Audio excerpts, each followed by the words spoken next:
আমাকে বিয়ে করতে ভুয়া ডকুমেন্টস দেখায়া। ওর বাবার প্রেশার ও নিতে না পেরে ডিটারজেন্ট খেয়ে ফেলছে। আমার নাম মোহাম্মদ ফিরোজ।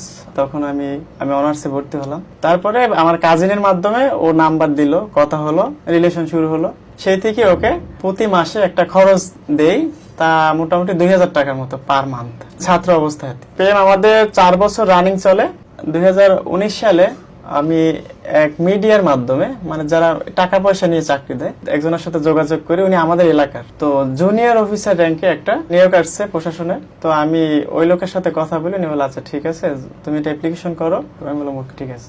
আমার পরীক্ষা হয়েছিল টাঙ্গাইল ভুয়াপুর। তো উনি 1 সপ্তাহ পরে আমাকে ফোন দিল যে তোমার কার্ডটা তো আসছে। তো আমি আমার ফ্রেন্ড রেস্টুরেন্ট, ওনার সাথে বসলাম। উনি আমাকে খাম থেকে ওইটা কাগজটা বের করলো। আমি আগে চাকরির অ্যাপয়েন্টমেন্ট কার্ড কেমন হয় আমি কখনো দেখিনি। আমি ওটা নিলাম, আমি অনেক খুশি, চাকরি আমার হয়ে গেছে কনফার্ম। তো ওনাকে আমি 30,000 টাকা হাতে দিছি। আমি মামাকে দেখাইলাম, মামা আমাকে রীতিমতো তো একটা থাপ্পড় দিচ্ছে। ওটা দেখার পরে মাথা নিচু করে বসে আছে। সে বলে তুই এটা কেন নিছু, তুই এটা ছিল না? আমি বললাম যে মামা তুই কখনো দেখিই নি। এর ভিতরে আমার গার্লফ্রেন্ড, তাকে আমি বলছি খুশির খবরটা, চাকরির কার্ড আসছে।